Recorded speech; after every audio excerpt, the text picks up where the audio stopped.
পাঁচ সোনার পরীর জাদুর সোনার পার্লার। অনেকদিন আগের কথা। পরীরাজ্যে পাঁচ পরী বোন ছিল। তারা সাজগোজ করতে ভীষণ ভালোবাসতো। তাদের নাম ছিল অনন্যা, অদিতি, বিথিকা, চন্দ্রিমা ও সুষমা। ওরা দেখতে অসাধারণ সুন্দরী ছিল। তাই ওদের কাছে সবাই সৌন্দর্যের টিপস দিতে আসতো। সব পরীরাই ওদের কাছ থেকে সাজগোজ করতে আসতো। পরীরাজ্যে অন্যান্য পরীরা, ফুল পরীরা, ফল পরীরা সবাই সব কাজে ব্যস্ত থাকলেও পরীরাজ্য সাজানোর একমাত্র দায়িত্ব ছিল এই পাঁচ পরী বোনের কাছে। স্বয়ং রানী পরীও ওদের কাছ থেকে সাজগোজ করতেন। তাই পরীরা ভাবলো, পরীরাজ্যে সারাদিন যদি সকল পরীদের সাজিয়েও দেয়, এতে তাদের কোনো লাভ হবে না। কেননা পরীরাজ্যে কোনো কাজ করার জন্য কাউকে কোনো টাকা দেওয়া হয় না। পরীরাজ্যে কোনো টাকার দরকারও হয় না, কেননা পরীরাজ্যে খাওয়া থাকা সবকিছু এমনিতেই পাওয়া যায়। যখন যে যা চায় তাই পায়। কিন্তু তাদের বড্ড ইচ্ছা হলো তারা একটা পার্লার দেবে। সেই পার্লারে টাকা দিয়ে মানুষ সাজতে আসবে। আর এই কাজ করার জন্য সবচেয়ে ভালো জায়গা হচ্ছে পৃথিবীতে। তাই ওরা ঠিক করলো পাঁচ পরী পৃথিবীতে চলে যাবে। তাই তারা রানী পরীর কাছে দেখা করতে গেল। রানী পরী, অনেকদিন ধরে একটা কথা আপনাকে বলবো বলবো করে ভাবছি, কিন্তু বলা হয়ে উঠছে না। পরীরাজ্যে আমরা অনেক পরীদেরকে সাজিয়েছি, আপনাকেও সাজিয়েছি, কিন্তু আমাদের এই সাজগোজের যে ট্যালেন্ট, এটা আমরা পৃথিবীতেও ছড়িয়ে দিতে চাই। আমরা চাই পৃথিবীতে একটা পার্লার খুলতে, সেই পার্লারে সবাইকে সাজাতে। আপনি যদি অনুমতি দেন, তাহলে আমি 2 মাসের জন্য আমার 4 পরিবারকে নিয়ে পৃথিবীতে যেতে চাই। বন্ধুরা, তোমরা যারা যারা গল্পটি দেখছো, তোমাদের নাম কমেন্টে লিখে জানাও। আমরা নেক্সট গল্প তোমাদের নাম দিয়ে বানাবো। রানী পরী ওদের 5 পরিবোনকে ভীষণ ভালোবাসতেন। তাই ওদের কোনো আবদারই তিনি ফেলতে পারতেন না। যেই রকম ভাবা সেই রকম কাজ। রানী পরীও রাজি হয়ে গেলেন ওদেরকে পৃথিবীতে পাঠাতে। তারপর 5 পরিবোন পৃথিবীতে চলে এলেন। কিন্তু পৃথিবীতে আসার পর তারা কোথায় পার্লার বানাবে, কি করবে বুঝে উঠতে পারছিলেন না। তাই তারা প্রথমেই একটা পরীক্ষা করার জন্য সেখানে 5 জন বুড়ি মহিলা সেজে গেলেন আর অপেক্ষা করতে লাগলেন কোনো ভালো মানুষ তাদেরকে সাহায্য করে কিনা। কে কোথায় আছো? আমরা 5 বুড়ি, আমাদের কোনো আপনজন নেই। পথে পথে আমরা ঘুরে বেড়াই। এই 5 বুড়িকে কেউ তোমাদের বাড়িতে নিয়ে জায়গা দাও। কে আছো গো? আমাদের 2টো খাবার কেউ দিতে পারবে? এই যে মেয়ে, আমাদের কিছু খাবার দিয়ে যাও। আমরা 5 বুড়ি সকাল থেকে না খেয়ে আছি। মেয়েটি মুখ বাঁকিয়ে বলল, না খেয়ে আছো তো আমি কি করব? আমি কি ধর্মশালা খুলে রেখেছি যে তোমাদের সাহায্য করব? তো তোমরা কাজ করে খেতে পারো না? মানুষের কাছে হাত পাততে এসেছো কেন? আমাদের যে বয়স, এই বয়সে কাজ করার শক্তি থাকে নাকি? কাজ করার শক্তি এখন নেই। যখন বয়স কম ছিল তখন কি করেছো? তখন তো রং ঢং করে বেরিয়েছো। যাও এখান থেকে। না জেনে কারো সঙ্গে খারাপ আচরণ করা ঠিক নয়। তুমি কি আমাদের দেখেছো কম বয়সে রং ঢং করতে? ওহো, এত কথা বলো না তো, যাও। তারপর মেয়েটি একজনকে ধাক্কা দিয়ে সেখান থেকে চলে গেল। দেখেছো পৃথিবীর মানুষরা কত অহংকারী। মনে হচ্ছে না এখানে কোনো ভালো মানুষ পাওয়া যাবে যেখানে আমরা পার্লার খুলতে পারবো। চলো অন্য গ্রামে যাই। তারপর পরীরা অন্য গ্রামে এলো। সেখানকার মানুষজন তাদের সঙ্গে একই খারাপ আচরণ করলো। তাদেরকে দূর দূর করে তাড়িয়ে দিল। এই গ্রামেও তো কোনো দয়ালু মানুষ পেলাম না। তার মানে কি পৃথিবীতে কোনো আমরা কিছু খুলতেই পারবো না? হতাশ হয়ে পরীরাজ্যে ফিরে যেতে হবে। তারা যখন পরীরাজ্যে ফিরে যাওয়ার জন্য প্রস্তুতি নিচ্ছিল, তখনই সেখানে মায়া নামের একটা পিচ্চি মিষ্টি মেয়ে এসে হাজির হলো। ও বলিমা, কোথায় যাচ্ছ তোমরা? এক একটি 5 5টা বলিমা, আগে তো কখনো দেখিনি। তোমাদের ছেলেমেয়েরা কোথায়? এই যে মেয়ে, আমাদের আপনজন কেউ নেই, দূরের গ্রাম থেকে এসেছি। না থাকার জায়গা আছে, না খাওয়ার কিছু আছে, তাই কোথায় যাব ভেবে পাচ্ছিলাম না, তাই ঘুরছিলাম। আহারে, তোমাদের কত কষ্ট। আমারও বাবা মা নেই, বাড়িতে আমারও একটা বুড়ি দিদা আছে, সে আমাকে খুব আদর করে। তোমরা আমার বাড়িতে চলো, দিদা তোমাদের খাওয়াবে। ও দিদা, দেখো কাদের নিয়ে এসেছি, আমার আরো 5টা দিদা। ওই, কাদের এনেছিস? আরে সত্যি তো, 5টা বুড়ি। তা তোমরা বসো, নিশ্চয় রোদে পড়ে ক্লান্ত হয়ে গেছো। আমি তোমাদের গরম দুধ খেতে দিচ্ছি। আমাদের একটা গরু আছে, ওই গরুর দুধ বেচেই এই দাদি নাতনির সংসার চলে।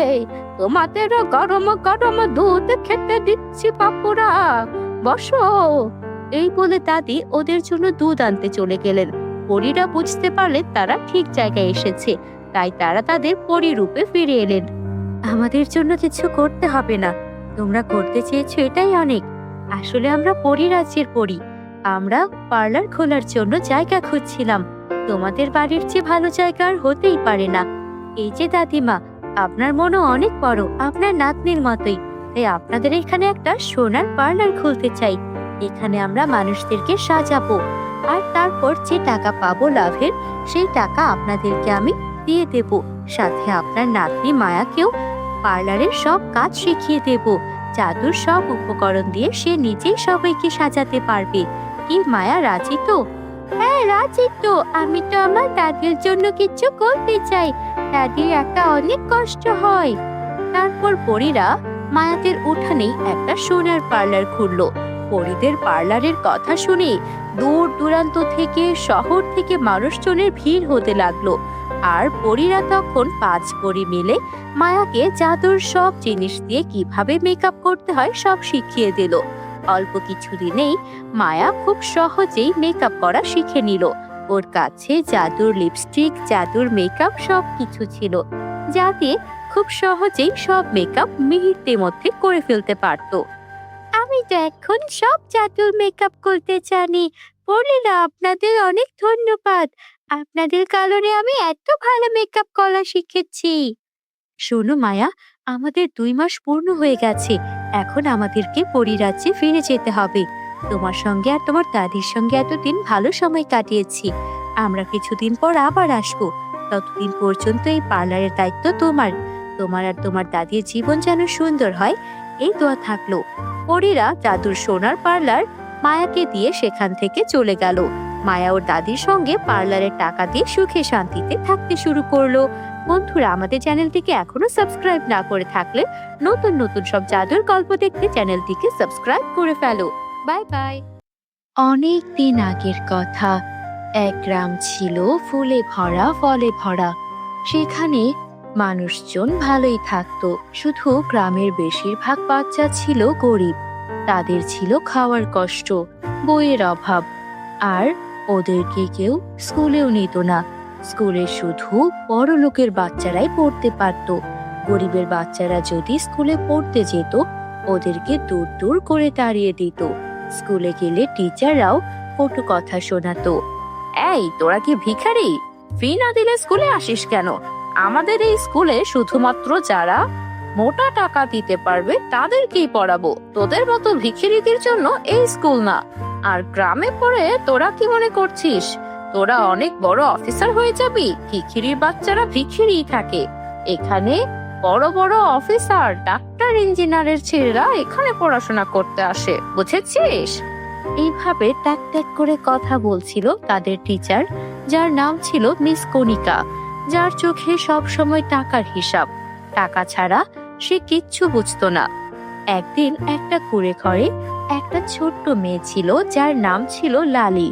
লালি ওর মাকে বলল, মা, আমি কি কখনো স্কুলে নতুন ব্যাগ আর খাতা পাবো না? আমারও তো খুব ইচ্ছে করে। স্কুলে নতুন জামা, নতুন ব্যাগ, নতুন বই নিয়ে ঢুকতে। আমাদেরকে তো নতুন বইও দেয়নি, পুরনো এক সেট বই ধরিয়ে দিয়েছে। আরে, তোর বাবা যে ওদেরকে মোটা টাকা দিতে পারেনি, তাই তো পুরনো বই দিয়েছে তোদের। তারপরও শুক্রিয়া কর যে ওই স্কুলে পড়ার তুই চান্স পেয়েছিস। অনেক বাচ্চারা কত চেষ্টা করে, স্কুলেই ভর্তি হতে পারে না। তাহলে আমাদের স্কুলটা এমন কেন? শিক্ষা তো সবার অধিকার, আর আমাদের টিচার সবসময় টাকা টাকা কেন করে? এমন কি কোনো স্কুল হতে পারে না যেখানে পড়তে আমাদের টাকা দিতে হবে না, আর আমরা নতুন বই নতুন খাতা সব পাবো? হবে মা, একদিন সব হবে, সব কষ্টেরই শেষ আছে। বন্ধুরা, তোমরা যারা যারা গল্পটি দেখছো, তোমাদের নাম কমেন্টে লিখে জানাও। আমরা নেক্সট গল্প তোমাদের নাম দিয়ে বানাবো। সেই রাতেই ওই গ্রামে পরীদের আগমন ঘটলো, আর পরীরা সেই গ্রামের গোলাপের বাগান থেকে বেরিয়ে এলো। একটা ভালো পরী বেরিয়ে এলো, যার নাম রুবি পরী।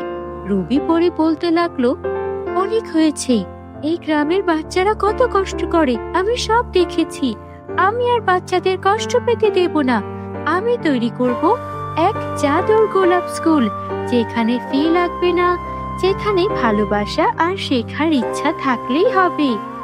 কিন্তু ওই আলো দেখে জেলখানা থেকে পালিয়ে আসে এক খারাপ পরী, যার নাম ছিল কালিকা। তখন বলল, কি, আবারও পরীরা মানুষদের উপকার করা শুরু করেছে? যদি সব মানুষদের উপকার করে ফেলে, তাহলে গরিব মানুষ কারা থাকবে? পরীরা তখন কি করবে? না না, সবাই গরিবদের জন্য। গরিবদের কখনো ভালো কিছু পাওয়ার যোগ্য না। যারা টাকা দেবে, যাদের টাকা আছে, তারাই ভালোটা পাবে। আমি থাকতে এটা হতে দেব না। মিস কণিকা সেই খারাপ পরীর সঙ্গে মিলে রুবি পরীর স্কুলের সামনে টাকা তোলার বোর্ড বসিয়ে দিল, যেখানে লেখা ছিল, এখানে ঢুকতে হলে প্রবেশ ফি দিতে হবে 50 টাকা করে প্রতিদিন। গ্রামের মানুষজন তখন অবাক হয়ে যায়, যেখানে পরীরা ফ্রিতে সবকিছু করে দিয়েছে, তার সামনে আবার প্রবেশ ফি কিসের? পরী যেভাবে স্কুলটা বানিয়েছিল, সেখানে সব বাচ্চারা ফ্রিতে পড়তে পারত, টিফিন পেত একদম ফ্রি, সাথে নতুন বই আর খুব ভালো করে পড়ার সুযোগ। গ্রামের মানুষজন কিছুদিন সুখেই ছিল, কিন্তু যখন টিচার কণিকা আর কালিকা পরী মিলে এটা শুরু করলো, গ্রামের মানুষজন একদম ভেঙে পড়লো। লালির মা কাঁদতে লাগলো, আর তারা সবাই ভালো পরীর জন্য মন থেকে আহাজারি করতে লাগলো। ভালো পরী কিছুদিনের জন্য পরীরাজ্যে গিয়েছিল, আর এই সুযোগেই কাজে লাগিয়েছিল ওই লোভী টিচার আর খারাপ পরী। কিন্তু যখন ভালো পরী রুবি ফিরে এলো, তখন এটা দেখে সে ভীষণ রেগে গেল। এত বড় সাহস!